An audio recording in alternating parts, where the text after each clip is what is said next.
Sam hit me up and he said, did you see what DJ Uiagalelei said about the Clemson offense?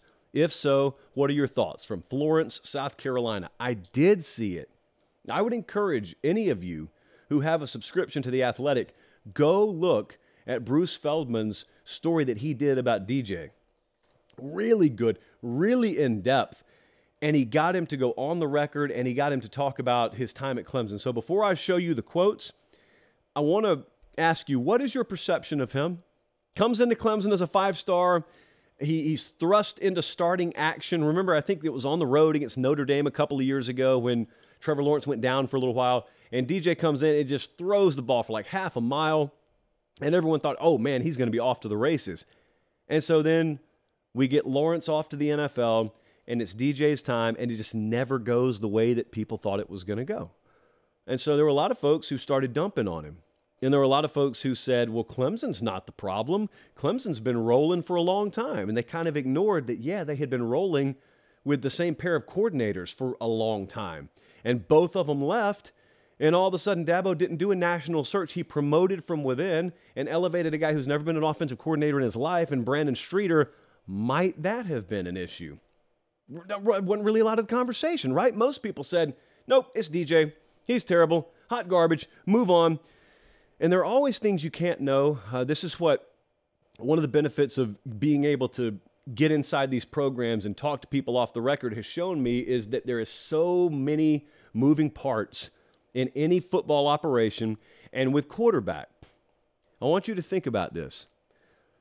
You can't know, and most of the times I don't even know, but you can't know how many times there are things going on internally that contribute to poor play, whether it's being a bad fit, there could be just drama in your own personal life, there could be internal issues and dissension inside the program that reflects poorly on your play on Saturday.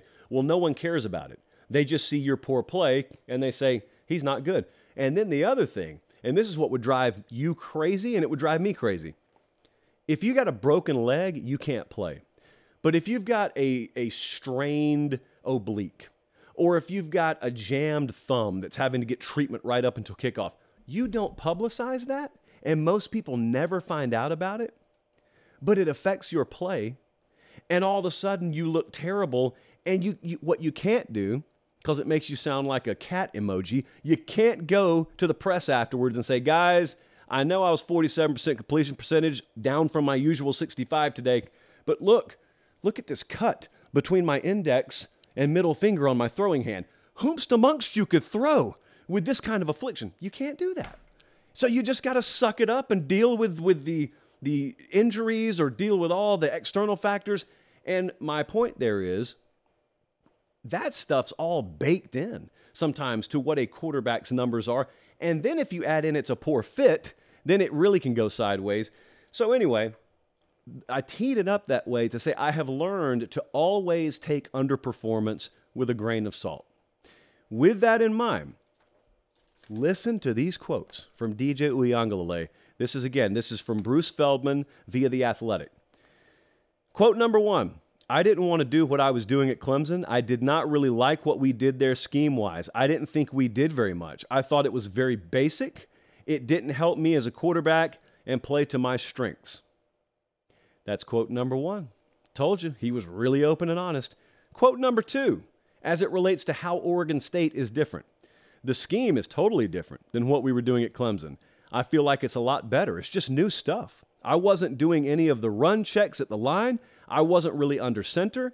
It's a lot more plays, all of these different play action plays, these different 2-man routes, 3-man routes, all the stuff I wanted to do at Clemson, but we weren't doing. It's exciting. Jesse, do you have that comparative profile of the offensive splits of Clemson versus Oregon State? I forgot to write that down. But if you look at the numbers, Clemson is in shotgun 98% of the time last year. Oregon State, 45%.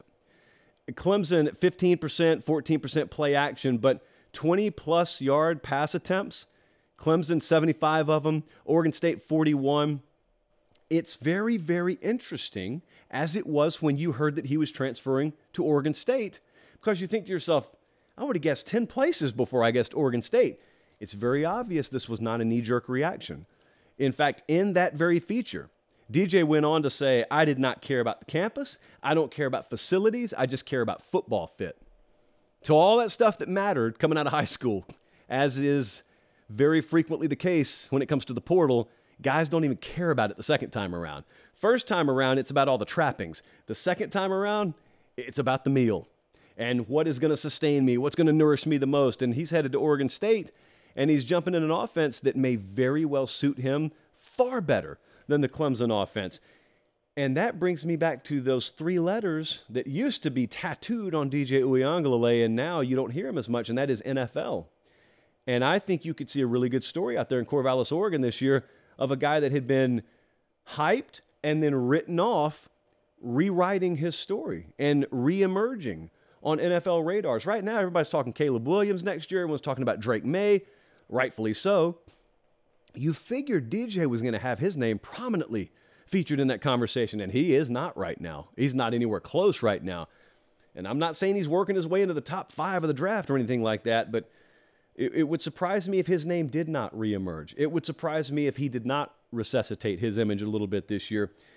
The other thing that this, again, points a white-hot spotlight on is Dabo made a short-sighted decision when he elevated Brandon Streeter. That's the criticism. The credit to him is he hit eject after 1 year. And he's now got, for my money, the highest profile offensive coordinator that was on the market in Garrett Riley. So credit due. You know, if I'm going to criticize you, credit due when you made the change. So you could have a win-win here. I assure you DJ's going to win. He's in a better situation than he was. But maybe that underperformance is what sparked Dabo to make a change, and maybe they stumbled into making the best hire that they made in quite a while. Still would like to see that receiver room overhauled a little bit more effectively.